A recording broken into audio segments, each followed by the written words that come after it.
চলুন আজ আমরা কথা বলি এই শ্রাবণ মাসের সাথে মহাদেব এবং সবুজ রঙের কি সম্পর্ক।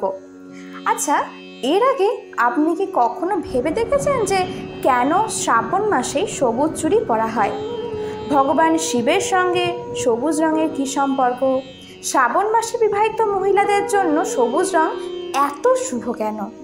আপনি হয়তো কিছুটা লোকমুখে শুনেই সবুজ চুড়ি পরেন বা কাউকে হয়তো দেখেছেন, তার থেকেও দেখে পড়তে পারেন। আবার খেয়াল করে থাকবেন এই শ্রাবণ মাসে অনেক মেয়েরাই হাতে কাঁচের সবুজ চুড়ি বা পোশাক পরে থাকে, কিন্তু তার নেপথ্যে থাকা ঘটনা তার অজানা। আসলে কিন্তু এর পেছনে রয়েছে এক অভূতপূর্ব রহস্য। ভিডিওটি শুরু হওয়ার আগে এই চ্যানেলে যদি আপনি প্রথমবার এসে থাকেন বা এমন ধরনের ভিডিও দেখতে পছন্দ করে থাকেন, তাহলে অবশ্যই চ্যানেলটিকে সাবস্ক্রাইব করে রাখবেন। যদি ভিডিওটি ভালো লাগে তাহলে অবশ্যই একটি লাইক করে বন্ধুদের সঙ্গে বেশি বেশি করে শেয়ার করুন। আর হ্যাঁ, ভিডিওটি কেমন লাগলো তা আমাকে অবশ্যই কমেন্ট বক্সে লিখে জানান। এই শ্রাবণ মাসে অনেক কিছু বিশেষ হলেও সবুজ রং খুব বেশি গুরুত্বপূর্ণ। এই কারণে প্রায়শ দেখা যায় যে মহিলারা শ্রাবণ মাসে সবুজ রঙের পোশাক, চুড়ি এবং কানের দুল পরেন। শ্রাবণ মাস প্রায় শুরু হয়ে গিয়েছে বললেই চলে। এই শ্রাবণ মাসটি ভগবান শিবের কাছে অত্যন্ত প্রিয়, তাই শিব ভক্তরা এই মাসের জন্য বিশেষ অপেক্ষা করে থাকেন।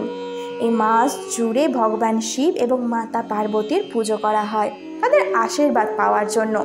তবে সবুজ রঙকে আসলে সুখ এবং সমৃদ্ধির প্রতীক বলা হয়, কারণ সবুজ রং ছাড়া অনেক শুভ কাজ এবং ধর্মীয় রীতি অসম্পূর্ণ থেকে যায়। তাই শ্রাবণ মাসে সবুজ চুড়ি পরাকে সৌভাগ্যের প্রতীক স্বরূপ বলে মনে করা হয়।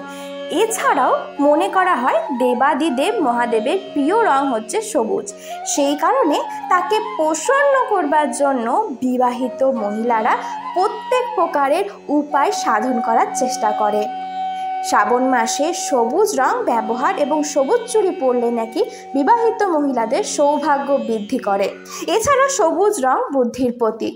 স্বাস্থ্যের ওপরও সবুজ রং খুব ভালো প্রভাব ফেলে, কারণ এই সবুজ রংটি হচ্ছে বুধ গ্রহের প্রতীক। জ্যোতিষশাস্ত্র অনুযায়ী সবুজ রং সাধারণত বুধ গ্রহকে বোঝায়। বুধ গ্রহটি কমিউনিকেশন এবং ব্যবসার সঙ্গে যুক্ত থাকে। এই কারণে সবুজ রঙের পোশাক পরলে বুধ গ্রহেরও উন্নতি দেখা যায় আমাদের প্রত্যেকের জীবনে। এছাড়া আমাদের সনাতন শাস্ত্রে সবুজ প্রকৃতিকে ঈশ্বরের আরেক রূপ বলা হয়। প্রকৃতির দেবী বলা হয়, তার পুজো করা হয়। তাই বিবাহিত স্ত্রীরা স্বামীর মঙ্গল কামনা ও আয়ু বৃদ্ধি করবার জন্য, সুখী দাম্পত্য জীবনের জন্য মহাদেবের আশীর্বাদ প্রার্থনা করে এই সবুজ চুড়ি পরেন। এছাড়া মনে করা হয় যে সবুজ রঙের এই চুড়ি পরলে দেবাদিদেব মহাদেবের পাশাপাশি মাতা পার্বতীও প্রসন্ন হয়ে থাকেন। শ্রাবণ মাস শিবের মাস। আদিদেব শিব এবং বিষ্ণু একে অপরের পরিপূরক।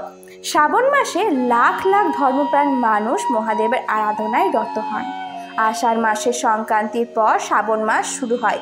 পুরাণ মতে শ্রাবণ মাসকে ভগবান শিবের জন্ম মাস হিসেবে উপভোগ করা হয়। এই সময়ে চারিদিক বর্ষার জলে পুষ্ট হয়ে প্রকৃতি হয়ে ওঠে সবুজাভ শস্যশ্যামলা। মহাদেব শঙ্করের আরেক নাম পশুপতি। পশু পাখিরা যেহেতু তার ছায়ায় লালিত পালিত হয়, তাই পশু পাখিরা তার কাছে খুবই প্রিয় এবং এই পশু পাখিদের জন্য প্রকৃতিও তার কাছে খুব প্রিয়। আর এই প্রকৃতি সতেজ ও পূর্ণ অবস্থায় সর্বদা সবুজ বর্ণ ধারণ করে।